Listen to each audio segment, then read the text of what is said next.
Hello everyone, आपका investment knowledge की option series में स्वागत है। आज हम ऑप्शन सीरीज के चैप्टर 3 में रिस्क्स इन ऑप्शन ट्रेडिंग के बारे में जानेंगे। ऑप्शन सीरीज के फर्स्ट चैप्टर में हमने सीखा था कि बेसिक डिफरेंस क्या है ऑप्शन बाइंग और ऑप्शन सेलिंग में, और उसके सेकंड चैप्टर में हमने बेसिक कॉन्सेप्ट के बारे में जाना था कि ऑप्शन में बेसिक कॉन्सेप्ट क्या है ऑप्शंस के, और उसके अलावा हम कम प्रीमियम में कैसे बाइंग कर सकते हैं और बिना पैसों के भी हम मार्जिन से कैसे ऑप्शन सेलिंग कर सकते हैं।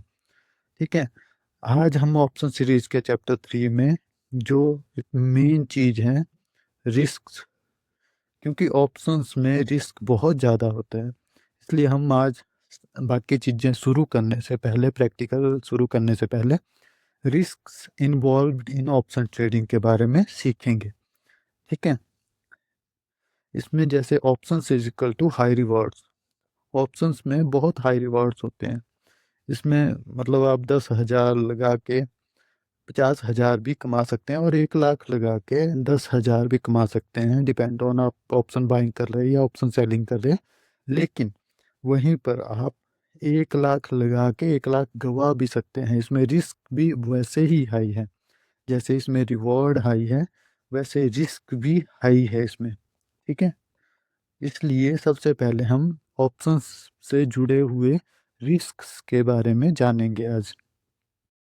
ओके,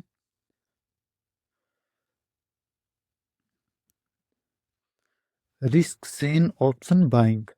सबसे पहले हम ऑप्शन बाइंग में जो भी रिस्क्स हैं उनके बारे में जानेंगे। ठीक है, सबसे पहले loss limited to premium. Option buying में जो लॉस होगा, जो हमने प्रीमियम पे किया है, जैसे हमने पिछली वीडियोस में भी देखा था, जो हमने प्रीमियम पे किया है, मान लो हमने 10,000 पे किया है, लॉस वही लिमिटेड है, उसी तक लिमिटेड है, उससे ज़्यादा लॉस ऑप्शन बाइंग में नहीं होगा। ठीक है, जो बेसिक इसका आइडिया है वो ये है कि ऑप्शन बाइंग में लॉस लिमिटेड है। ठीक है, सेकंड, इसमें high chance of expiring worthless है। जो इसमें रिस्क है, जो मेजर रिस्क फर्स्ट आता है वो है high chance of expiring worthless.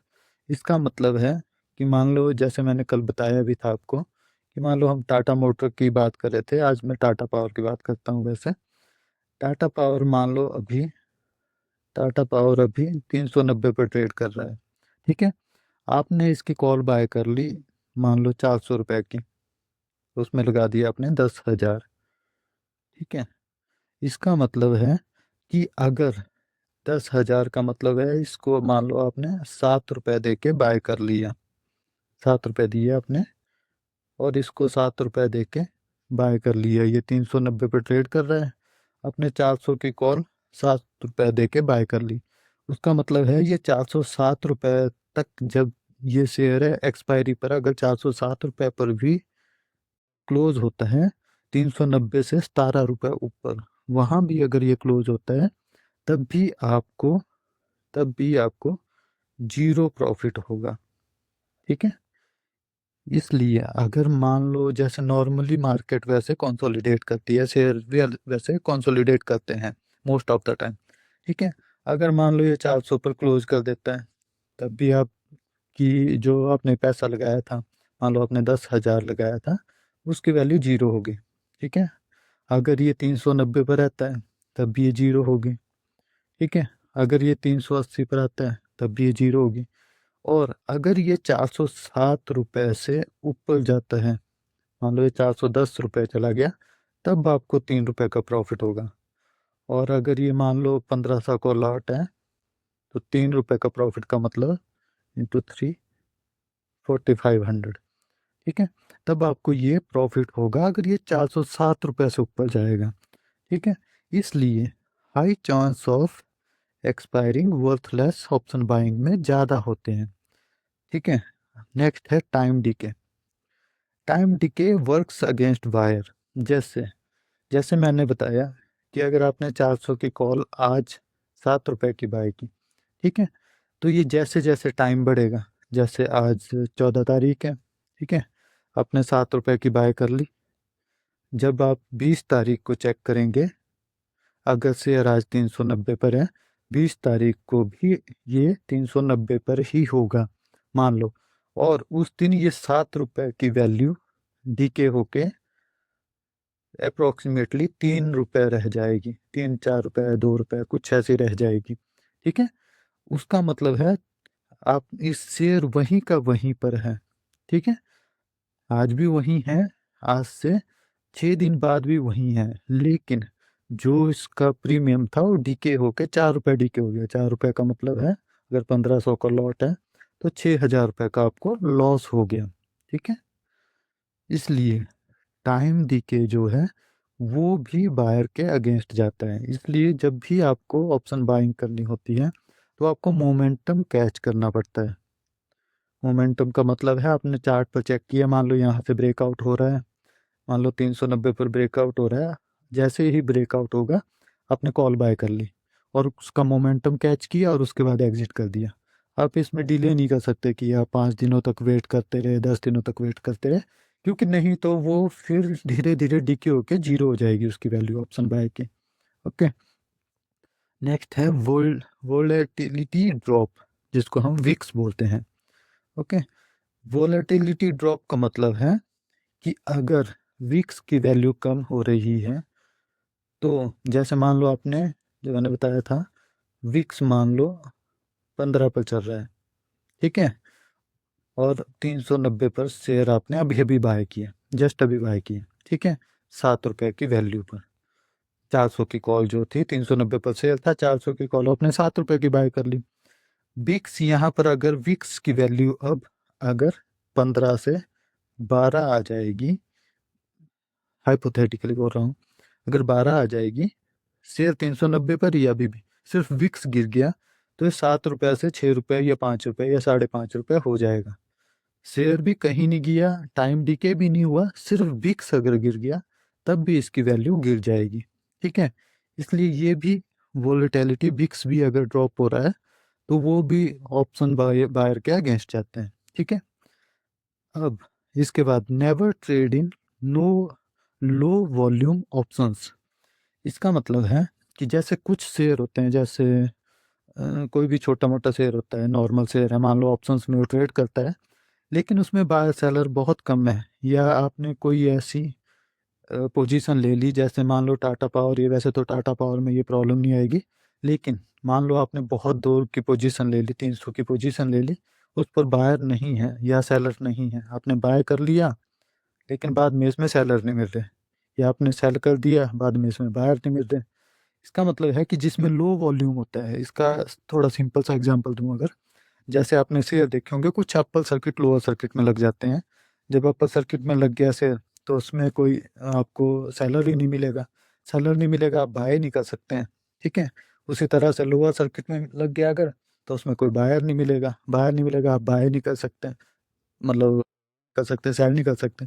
ठीक है, तो इसका मतलब है जिनमें लो वॉल्यूम होते हैं उनमें अवॉइड करने की कोशिश करनी है, मतलब अवॉइड करना है लो वॉल्यूम ऑप्शंस वाले ट्रेड्स, या ऑप्शन के शेयर जो ऐसे हैं जिनमें लो वॉल्यूम ट्रेड करता है उनको थोड़ा अवॉइड करने की कोशिश करनी है, क्योंकि अदरवाइज उसमें लॉस होने के चांसेस रहते हैं। मान लो शेयर गिर गया, मान लो आपने कोई ABC कोई भी शेयर लिया, उसमें आपको, आपने मान लो आपने बाय किया, ठीक है, बाय किया आपने, और मान लो वो शेयर गिर गया, आपको एग्जिट करना है, लेकिन उसको, आपने उसको सेल करना है, लेकिन आपको अगर उसमें कोई और बायर ही नहीं मिलेगा जो उसको बाय करना चाहता है, आप कैसे उसको सेल करेंगे, नहीं कर पाएंगे, और आपको वो होल्ड करना पड़ेगा। होल्ड करेंगे, टाइम डीके होगा, एक तो शेयर पहले ही नीचे जा रहा है, ऊपर से टाइम डीके होगा, उसकी वैल्यू जीरो हो जाएगी, आपको पूरा का पूरा लॉस हो जाएगा। और ये सेलिंग में भी यही कॉन्सेप्ट चलता है, अगर उसमें वॉल्यूम कम है तो उसमें बाइंग और सेलिंग अवॉइड करनी है। ठीक है, नेक्स्ट है avoid buying options near expiry until you understand the risk. इसका मतलब है क्योंकि एक्सपायरी के नज़दीक, या एक्सपायरी के दिन, या एक्सपायरी के नज़दीक बहुत वोलेटाइल हो जाते हैं, शेयर हो गया, चाहे मार्केट हो गया, कुछ भी हो गया, क्योंकि लोग वोलेटाइल हो जाते हैं। ठीक है, उसका मतलब है क्योंकि लोग जो है अपनी पोजीशन से एग्जिट कर रहे होते हैं, मतलब वो सब सेटलमेंट्स हो रही होती हैं, उसकी वजह से शेयर बहुत वोलेटाइल होते हैं कई बार ना, तो उसमें प्रॉफिट के चांसेस भी रहते हैं, लेकिन इसमें एक रिस्क रहता है ऑप्शन बायर के लिए भी, कि अगर तो by chance in the money हो गया शेयर, इन द मनी हो गया, मान लो आपने 380 की कॉल बाय की थी टाटा पावर की, और वो 390 चला गया, ठीक है, इन द मनी हो गया वो आपके लिए। उसका मतलब है कि फिर जो ब्रोकर होगा या एक्सचेंज होगा, वो बोलेगा कि आपको इसके, अगर ये 1500 का लॉट है, तो 1500 के हिसाब से आपको 390 रुपये के हिसाब से 1500 शेयर इसके बाय करने हैं। तो आपको उतना मार्जिन रखना पड़ेगा, और आपके पास मान लो मार्जिन है, ये आपके उतने शेयर बाय कर लेगा 390 के हिसाब से। इसमें वैसे नुकसान तो नहीं होता उस टाइप से, लेकिन आपका सारा मार्जिन यूज हो जाएगा, या अगर आपके पास पैसा है वो यूज कर लेगा। इसका मतलब क्या होगा कि जब 380 की ये एक बाइंग दिखाएगा आपकी, मान लो 1500 शेयरों की, और उसको फिर 390 पर आपको सेल करना है, क्योंकि 390 पर ये शेयर ट्रेड कर रहा होगा, जैसे उसमें प्रॉफिट होगा। लेकिन उसमें दिक्कत क्या है कि ये 1500 के 1500 शेयर आपके बाय कर लेगा ब्रोकर उस दिन, और वो फिर आपको बेचने हैं, ठीक है। तो ये मार्जिन यूज कर लेगा, मतलब ये रिस्क रहता है। जैसे 6-7 लाख, मतलब 5-6 लाख रुपए का लॉट रहता है नॉर्मली, तो वो 5-6 लाख रुपए आपके यूज कर लेगा। इसलिए अगर आपके पास पैसे हैं तब तो ठीक है, तब तो कोई बात नहीं, आप बाय कर लो, उसको सेल कर दो, कोई बात नहीं। लेकिन नॉर्मली एक्सपायरी के नज़दीक, जब तक आप अच्छे से समझते नहीं है इसके, इसमें क्या रिस्क इन्वॉल्व है, तब तक एक्सपायरी के एक वीक के अंदर अवॉइड करना चाहिए, ठीक है। जब तक आप सही से ऑप्शंस बाइंग सेलिंग को समझ नहीं जाते हैं, तब तक अवॉइड करना चाहिए। सेलिंग तो चलो करनी ही चाहिए एक वीक में, लेकिन बाइंग भी थोड़ी अवॉइड करनी चाहिए जब तक आप समझते नहीं अच्छे से। ओके। अगला है position size must be kept under limit. इसका मतलब है, कुछ चीज जो हमेशा बोलते हैं पोजीशन साइजिंग, उसका मतलब होता है कि कई बार क्या करते हैं, हमें लगता है कि ये शेयर ऊपर जाएगा। मान लो हमें लग रहा है टाटा पावर की, जैसे मैं बात कर रहा हूँ, 390 पर मान लो ट्रेड कर रहा है, हमें लग रहा है 420 जाएगा। तो मैं सोचूंगा यार, इसमें एक लॉट के बजाय मैं 5 लॉट ले लेता हूँ, ठीक है। एक लॉट में मुझे प्रॉफिट होगा मान लो 20,000, 5,000 में मुझे सीधा 1 लाख रुपए प्रॉफिट हो जाएगा। तो इसलिए सीधा क्यों ना 5 लॉट ही ले लूँ, ज़्यादा पैसे तो लग नहीं रहे हैं, 10,000 के बजाय 50,000 लगा दूंगा, ठीक है। लेकिन क्या होता है, आपका रिस्क सिर्फ 10,000 का था, मतलब आपका जो, आपको जो एबिलिटी थी रिस्क लेने की, वो सिर्फ 10,000 की थी, लेकिन आपने रिस्क ले लिया 50,000 का। और बाई चांस गलती से ये अगर आपके नेगेटिव साइड चला गया, तो आपकी पूरी की पूरी कैपिटल साफ हो जाएगी एक ही ट्रेड में। इसलिए पोजीशन साइजिंग हमेशा लिमिट्स में रखो और कंट्रोल में रखें हमेशा, ठीक है, ऑप्शंस में, ठीक है। अब नेक्स्ट, जो हमने ऑलरेडी देख लिया था कि टाइम डिके हमेशा ऑप्शन बायर के अगेंस्ट चलता है। ऑप्शन वैल्यू इरोड्स डेली, ठीक है। इसका मतलब है कि जो ऑप्शन बायर के लिए, अगर आपने ऑप्शन बाय की है, तो उसकी वैल्यू डेली के डेली इरोड करती रहेगी। इसलिए हमेशा ऑप्शन बाइंग मोमेंटम देख के करनी पड़ती है, ठीक है। अदरवाइज अगर साइडवेज मार्केट है तो उसको अवॉइड करना पड़ता है। Okay. Even if stock stays flat, then also you got loss, ठीक है। इसका मतलब है कि मान लो 390 पर शेयर ट्रेड कर रहे हैं, और आपने 390 की कॉल बाय कर ली, मान लो 15 रुपए दे के, ठीक है। और ये 390 पर ही रह गया 15 दिनों बाद भी, या ऊपर नीचे चलता रहा, और 15 दिनों बाद आप होल्ड करके रखा आपने, और ये 390 पर ही क्लोज हो गया। तो आपके पूरे के पूरे 15 रुपए जो आपने अप्रोक्सीमेटली मान लो 25,000 लगाए होंगे, वो पूरा के पूरा जीरो हो जाएगा, ठीक है। इसलिए ऑप्शन बाइंग में ये चीज़ हमेशा देखनी पड़ती है, time decay. Okay. Needs a big move before expiry to profit. अगर आपको प्रॉफिट चाहिए तो आपको बिग मूव चाहिए ही चाहिए, क्योंकि क्या है, ऑप्शन बाइंग में क्या होता है, ऑप्शन बाइंग में एक्चुअल में क्या होता है कि जब भी आप कोई भी ऑप्शन बाय करते हैं, जैसे आपने कोई भी मान लो 390 पर, जैसे मैंने बताया, शेयर ट्रेड कर रहा है मान लो, तो आप कोशिश करते हैं कि इसमें कम से कम रिस्क लें ऑप्शन बाइंग में, ठीक है। तो आप या 400 की कॉल बाय करेंगे, या 410 की करेंगे, क्योंकि इसमें मान लो इसमें आप 5,000 लगा रहे हैं, इसमें 12,000 लगा रहे हैं, ठीक है, कम रिस्क है। तो ये ऑलरेडी 10 रुपये दूर है, 390 पर से ये ट्रेड कर रहा है, 400 की आप कॉल बाय कर रहे हैं या 410 की कॉल बाय कर रहे हैं। तो ये जो आप दूर की कॉल बाय कर रहे हैं इसमें रिस्क बेशक कम है, लेकिन इसको ऑलरेडी ये 10 रुपये या 20 रुपये का जो गैप है ये कवर करना है, और उसके बाद फिर इसमें जो आप 5-7 रुपये जो भी प्रीमियम पे करेंगे वो गैप भी फिल करना है।